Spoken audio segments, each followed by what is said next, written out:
Olá, bom dia para você. Seja bem-vindo. Nós estamos ao vivo, 8 horas 31 minutos pelo horário de Brasília. Vamos juntos começar esse dia bem informados? A partir de agora, você confere as notícias do Brasil e do mundo desta quinta-feira, 23 de março. Vamos então ao cardápio de notícias do dia. Greve paralisa linhas do metrô de São Paulo nesta quinta-feira. Rodízio de veículos é suspenso. China interrompe o embargo à carne bovina do Brasil. Decisão é anunciada 3 dias antes de Lula viajar para o país. Caso Donald Trump, júri de Nova York cancela a sessão, atrasando decisão sobre acusações contra o ex-presidente. E você vai ver quem é o primeiro francês a bater o recorde de esqui de velocidade desde 2002. As imagens impressionam. A gente conta tudo isso e muito mais a partir de agora. Funcionários do metrô de São Paulo entraram em greve nesta manhã e pegaram passageiros de surpresa. 4 linhas estão paralisadas e 3 delas correspondem por 90% dos quase 3 milhões de passageiros que são transportados por dia pelo metrô. O rodízio de veículos foi suspenso, mas atenção, Zona Azul e a proibição de circulação em corredores de ônibus seguem valendo. Uma greve paralisa as linhas 1 azul, 2 verde, 3 vermelha e 15 prata do metrô de São Paulo nesta quinta-feira. As linhas 4 amarela e 5 lilás do metrô funcionam normalmente. Segundo a companhia, os trens da CPTM também estão circulando, mas as transferências para as linhas paralisadas permanecem fechadas. Já as transferências com as linhas 4 amarela e 8 diamante vão funcionar normalmente nas estações Luz e Barra Funda. Para facilitar a locomoção do paulistano, o rodízio municipal de veículos foi suspenso.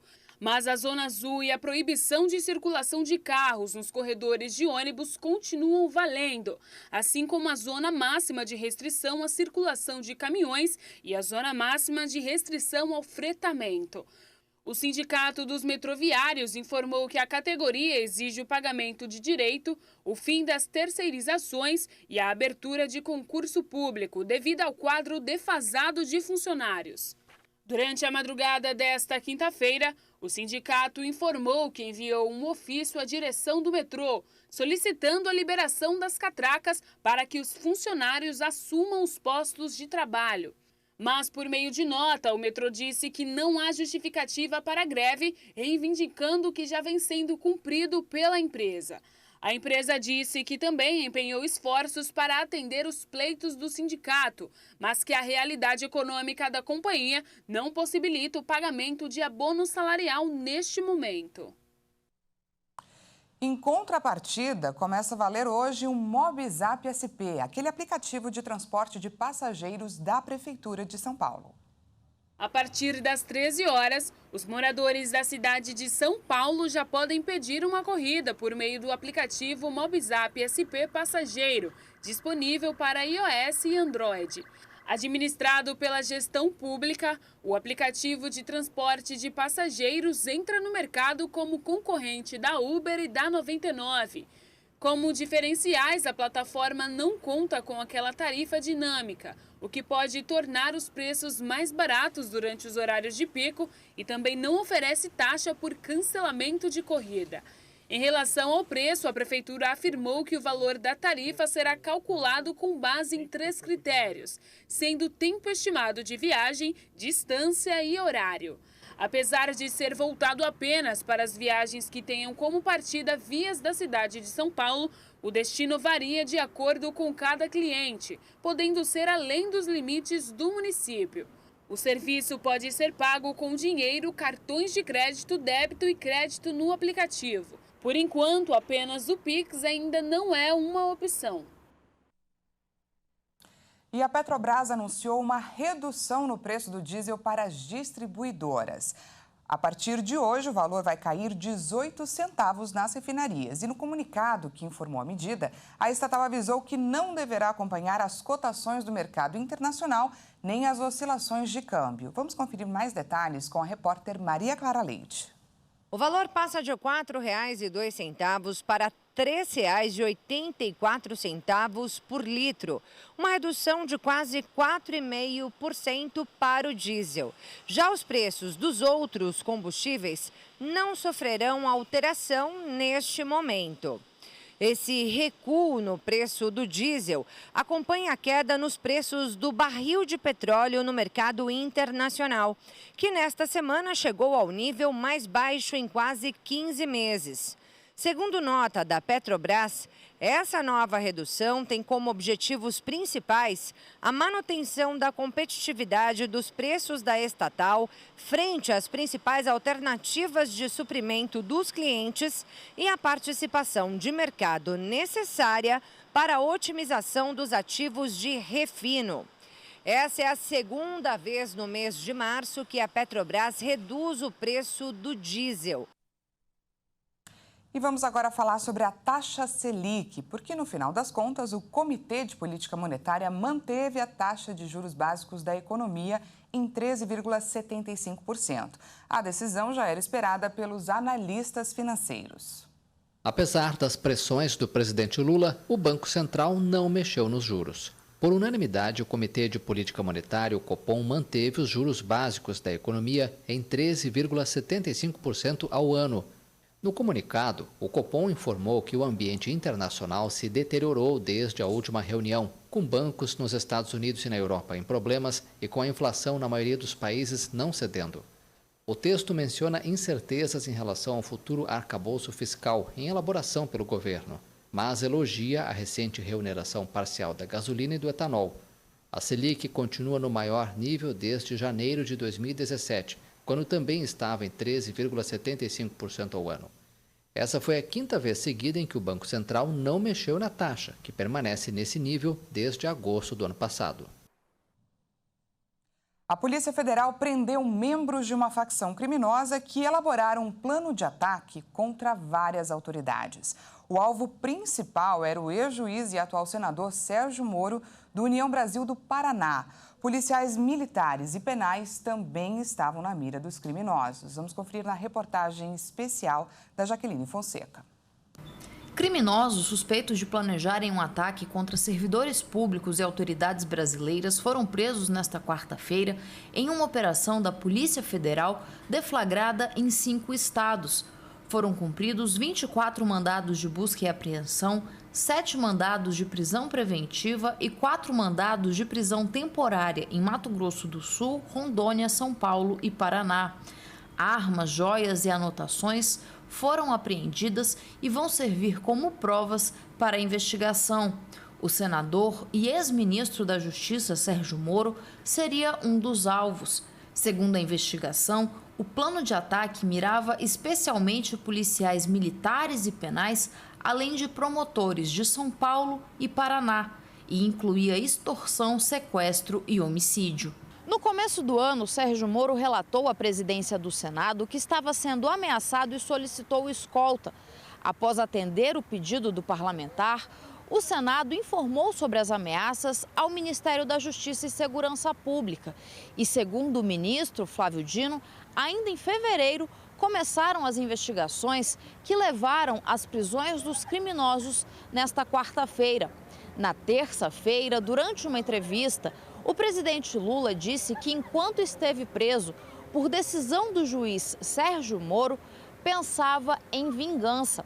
Mas nesta quarta, durante entrevista coletiva, Flávio Dino afirmou categoricamente que não há qualquer relação entre a fala de Lula e a operação da Polícia Federal e chamou de mau caratismo a associação entre os dois eventos. Porque o que o presidente Lula faz e fará, o que eu faço e farei, é a crítica técnica e política a este senhor, que foi magistrado e que hoje é senador. Como ele faz a nós também. Mas o que nós fizemos foi, cumprindo a lei, proteger a vida do nosso adversário. É importante ter isso claro. Se nós não tivéssemos agido, aí sim poderia haver alguma ilação. Mas a Polícia Federal agiu de modo exemplar. É repugnante a ação política dessa extrema-direita desvairada, aloprada, querendo nesse momento desqualificar um trabalho sério da Polícia Federal, que deve, em verdade, ser homenageado.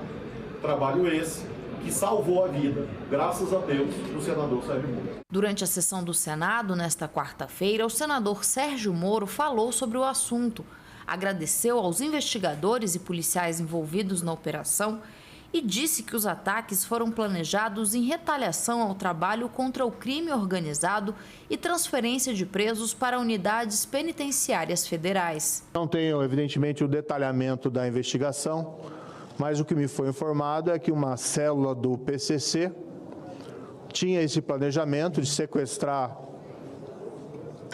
a mim ou a minha família ou realizar esses ataques como uma forma de retaliação do trabalho que nós fizemos como juiz e principalmente como ministro da Justiça, quando nós somos duros contra o crime organizado. O senador também afirmou estar alarmado com a escalada da violência e da atuação do crime organizado no país. Desconheço, na história da República, um planejamento de organizações criminosas dessa natureza contra promotor do caso, que investiga o PCC, mas especialmente contra um senador da República. E a minha avaliação em relação ao crime organizado, ou nós os enfrentamos, ou quem vai pagar vão ser não só as autoridades, mas igualmente a sociedade. E isso tem que ser feito com políticas rigorosas, inteligentes, com base na lei, contra a criminalidade organizada. 3 dias antes do presidente Luiz Inácio Lula da Silva embarcar para a China, o país asiático suspendeu o embargo à carne bovina daqui do Brasil. A suspensão acontece um mês depois da suspensão comercial por causa de um caso de vaca louca no norte do país. As exportações de carne bovina para a China estavam suspensas pelo Brasil desde 22 de fevereiro, quando foi confirmado um caso de mal da vaca louca em uma fazenda do sudeste do Pará. E agora o ministro da Agricultura, Carlos Fávaro, informou que o governo chinês suspendeu o embargo à importação de carne bovina produzida no Brasil. A decisão acontece 3 dias antes do presidente Lula embarcar para Pequim, onde deve se encontrar com Xi Jinping para discutir, entre outros temas, avanços na pauta comercial entre os dois países. Além da China, países como a Tailândia, Irã e Jordânia também suspenderam as importações do produto de todo o Brasil. E a Rússia apresentou um embargo parcial, apenas a carne exportada do Pará. No caso da China, o próprio Brasil já havia suspendido as exportações por conta própria, em razão desse caso isolado. É importante lembrar que o acordo bilateral entre as nações define o autoembargo, quando problemas assim são detectados. Durante a viagem do presidente Lula à China, integrantes do governo esperam que a China autorize mais frigoríficos brasileiros a exportarem para o país. Desde 2019, o gigante asiático não concede novas certificações para que empresas brasileiras possam exportar carnes bovinas, suínas e de frango. De 1º de janeiro até 20 de março deste ano, o Brasil já exportou 380 mil toneladas de carne bovina para outros países. Em 2022, o consolidado do primeiro trimestre apresentou números mais robustos para o segmento. Ao todo, foram 465 mil toneladas enviadas para o exterior. A data exata para a retomada das vendas de carne à China ainda não foi informada. E a Noruega reforçou seu apoio ao Fundo de Financiamento Internacional para proteger a Amazônia. O país vai ajudar o Brasil a buscar novos doadores. O ministro do Meio Ambiente da Noruega, Espen Aida, esteve em Brasília, onde se reuniu com a ministra do Meio Ambiente, Marina Silva. Os dois ministros divulgaram uma declaração conjunta na qual reafirmaram a parceria bilateral em clima e florestas, iniciada em 2008, com o lançamento do Fundo Amazônia pelo Brasil e da Iniciativa Internacional para o Clima e Florestas, pela Noruega. Espen reforçou seu apoio ao Fundo de Financiamento Internacional para proteger a Amazônia. Além disso, afirmou que a Noruega ajudará o Brasil a buscar novos doadores. Continuamos com nosso próprio apoio e também estamos tentando mobilizar outros doadores, porque achamos que esse tem sido um modelo de muito sucesso para o Brasil, para nós e para outros países que gostariam de aprender com essa experiência. E, obviamente, que o nosso objetivo é de ampliarmos essas doações. Agora, nós já temos, além da Noruega, a Alemanha, nós já temos, além da Alemanha, um compromisso dos Estados Unidos, uma sinalização de países como Espanha, como a França e a própria União Europeia. A Noruega aporta mais de 90% dos recursos do Fundo Amazônia, destinado a financiar projetos de preservação ambiental na floresta. Depois do intervalo, falamos do caso Donald Trump. Júri de Nova York cancela a sessão, atrasando a decisão sobre acusações contra o ex-presidente. E você vai ver quem é o primeiro francês a bater o recorde de esqui de velocidade desde 2002. Nós voltamos já, não perca!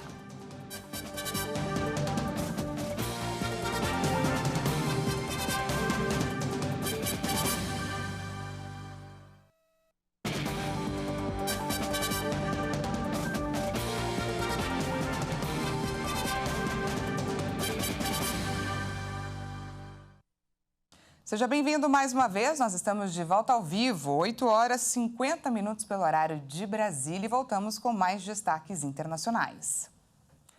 Agora a gente fala sobre o conflito no leste europeu. O exército russo tem deslocado suas tropas para uma segunda linha de frente.